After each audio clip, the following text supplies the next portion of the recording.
side of the fence people depend on, they've been saying, show me the evidence. I'll believe it when I see the evidence. And people on both sides agree that something went terribly wrong in November 2020, but there really has been no comprehensive place to see the evidence of widespread fraud. Until now. This video is pure data, so don't get mad. You can't be angry when a scientist confirms that gravity pulls downward at negative 9.8 meters per second squared, even when that fact works against the narrative you've heard. So here we go. Just before we show you some new disturbing video evidence, we'll talk about statistical anomalies in 3 states in question. In the early hours of November 4th, 2020, Democratic candidate Joe Biden received several major vote spikes in Michigan, Wisconsin, and Georgia, suddenly placing him in the lead when he had been trailing Trump by a significant margin.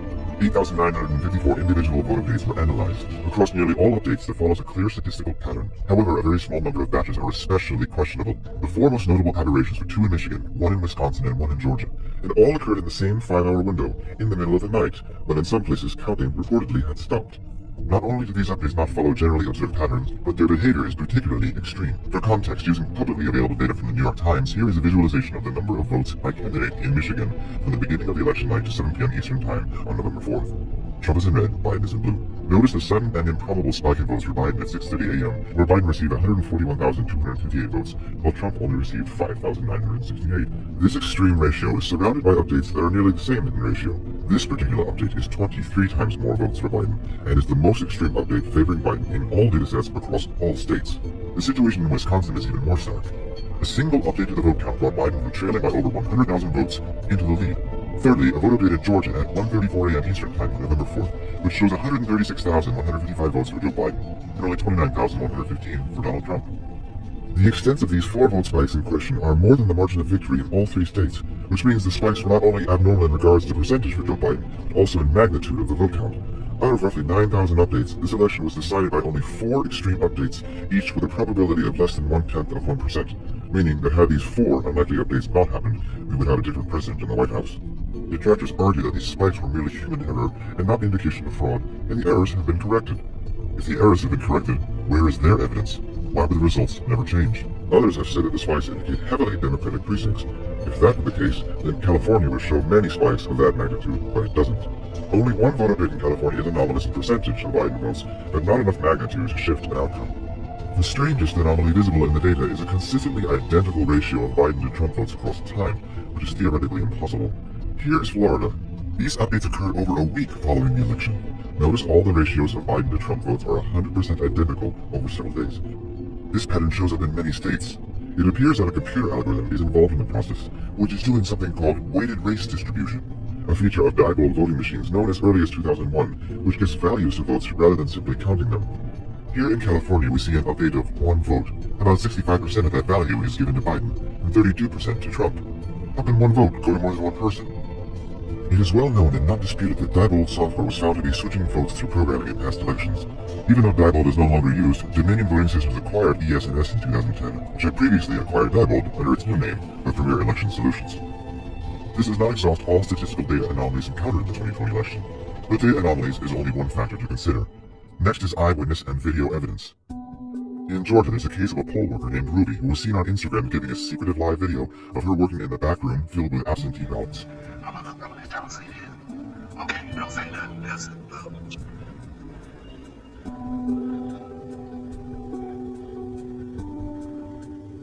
At 10:30 p.m. on November 3rd, all media and poll watchers were told to leave State Farm Arena because ballot counting was going to stop. But Ruby and her daughter and 3 others remained behind at State Farm Arena. They pulled boxes of ballots out from under the table that was placed there in the morning and distributed them to several counting stations. Back to Fulton County, Georgia right now, where our reporter Blaine Alexander apparently has some new reporting on the expectations for that count. Well, Rachel, we've learned that the counting continues tonight. You know, right here in State Farm Arena behind me, we've learned that there are 5 people who are still inside, still working to scan those absentee ballots and try and get those numbers tabulated. Now, initially, we were told that everybody went home at about 10:30, but I just got off the phone with the county spokesperson who tells me that indeed there are still some people in there quite literally burning the midnight oil, scanning ballot after ballot and trying to get that information in. And Blaine, specifically, you said 5 people are inside that building? That's five actual individuals who are working on all the absentees in Fulton County right now? Just 5? Wow. Talk about having the sort of fate of the nation in your hands. Ruby is seen here in this video running the exact same stack of ballots through the machine 3 times. Other workers do the same. Note that a large surge in Biden votes can be observed after this tabulation at 06:34 Greenwich Mean Time. which is 1:34 a.m. in Georgia, just after the time in question. You may ask, can a ballot really be counted more than once? Here is your answer from Coffee County, Georgia. Can you scan a ballot more than once? I've just done it. I'm talking about That's you the just, same batch that she's been doing. you just keep scanning. I just kept scanning the same. I just scanned the same batches that y'all just voted. I never got any more until that one. Why they approve such a system? Ruby allegedly posted this later on social media. Of course, the mainstream media calls this misinformation, and most references to these videos have been deleted from internet search results. Apple News, the morning of the election, sent out a push message to Apple News subscribers that elections are secure. So if it's true that election fraud is rare, what about Raquel Rodriguez? She was recently arrested for election fraud in Texas because of overwhelming video evidence incriminating herself that she was harvesting ballots for pay. You did not take it to get votes for either Biden. How many votes do you think you can deliver for us? At least 5,000. And what are we looking at as far as how much that's going to cost? For the entire team that I'm looking at 55,000. So $55,000 for 5,000 votes cost to get either Biden. If not more. I'm not going to overpromise because remember, we're 16 days till election day. You give me cash, you can do whatever you want to do. $55,000 up front, 5,000 votes. That's right. Then there is cybersecurity evidence and the question about the Dominion voting machines were tampered with over internet connections. Signed affidavits under oath from cybersecurity experts indicate that Dominion voter systems and Edison Research were using an unencrypted VPN with login credentials that were easily accessible and used by foreign adversaries to monitor and manipulate votes. The IP addresses into the Edison Research host service went in both directions, meaning that not only were China and Iran and other countries accessing the servers, but also Edison Research was communicating back to these adversaries. The claims that Dominion voting machines were not connected to the internet are completely false. Cybersecurity experts have followed the communication of the data from Dominion voting servers and Edison Research to foreign countries. A simple web search will uncover that DominionVotingSystems.com is registered to a company in Hunan, China. 3 of the 7 board members of UBS Securities are Chinese nationals. That company owns Stable Street Capital, which in turn owns Dominion. On top of that, the Dominion software is licensed from Smartmatic, which is a Venezuelan-owned and controlled company, and we're all familiar with how their elections go.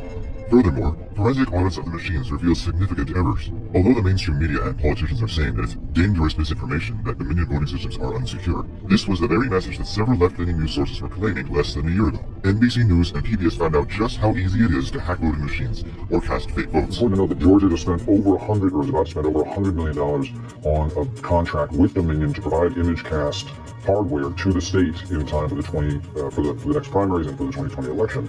And yet here these kids were who have opened it up. They said, look, you can pop the front off of it, and here's a port you can get into right here. That's easy. You know, all kinds of stuff that you could certainly do within 6 minutes behind a curtain, much less if you had extra time because any of these were connected to the web, as we've discovered a couple of days before. So many of them are. Despite opposition and attacks, election security experts were able to audit Dominion voting machines in Antrim County, Michigan, revealing unusually high error and adjudication rates. What does that mean? According to the report, Dominion voting systems is intentionally designed with inherent errors to create systemic fraud and influence election results. Ballot errors are sent to adjudication, which means the vote can be decided by an election worker where there is no oversight, no transparency, and no audit trail. We've scanned 113,130 as of moments ago. We've adjudicated 106,000 plus of those.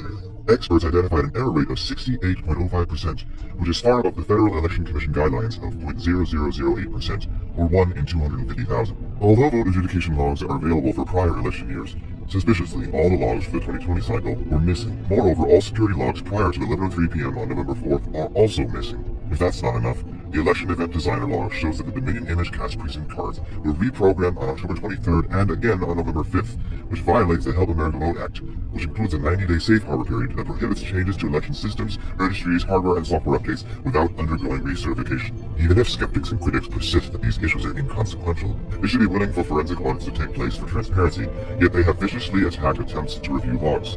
Why is that if there's nothing to hide? Election officials in Maricopa County, Arizona have even ignored subpoenas for release of election data and Dominion machine audits until after the inauguration. Then there's the mass influx of unsolicited mail-in ballots. The key word is unsolicited. In other words, people receiving ballots they never asked for. Politicians use the coronavirus to push mass mail-in ballots and extending the time to receive those ballots to many days after the election. There are many reports of people who voted in person also receiving multiple unsolicited ballots in the mail. People who did not send in a mail-in ballot denied in-person voting because they were told they had voted already by mail when they hadn't. This opened up chaos in the system and uncertainty as to who actually voted. Additionally, signature verification requirements were slackened in many states, adding even more uncertainty. In fact, the Pennsylvania Secretary of State unilaterally removed legislative signature requirements for mail-in ballots.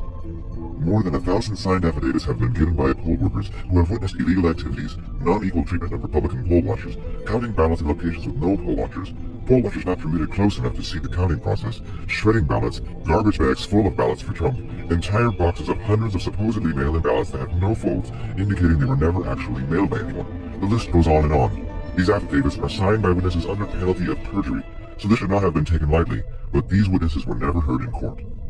Unfortunately, what we have covered is only the tip of the iceberg on fraud, cover-ups, federal election law violations, and dishonesty on a global scale. So either the Secretary of State's office is recording and certifying results that have negative errors and fraudulent votes in them, or someone is giving them negative information. Recent polls show an overwhelming percentage of the U.S. don't trust the 2020 election was without fraud. At the end of this video, the credits will be further data scrolling through that you can read for yourself, and pause and go back and read again. So what can you do? Firstly, find a way to download this video and share it. Film it with your mobile phone. Do anything to duplicate this. Post it with a hashtag, here is the evidence, hashtag every legal vote. Because guaranteed, big tech and social media giants will do their best to erase it from the internet, as they've already done with much of the evidence we've already shared. And if they can't erase it, they'll fake fact-check it. But guess what? We've already done the fact-checking. We've gone through thousands of pages of data, sworn affidavits, forensic reports, and cybersecurity reports. Secondly, you can demand election reform from your election state and local officials. We cannot let another election ever be this questionable ever again. This is the United States of America. People used to look to us and how to have democracy through our voting system. 2020 was a complete sham, and it cannot ever happen again.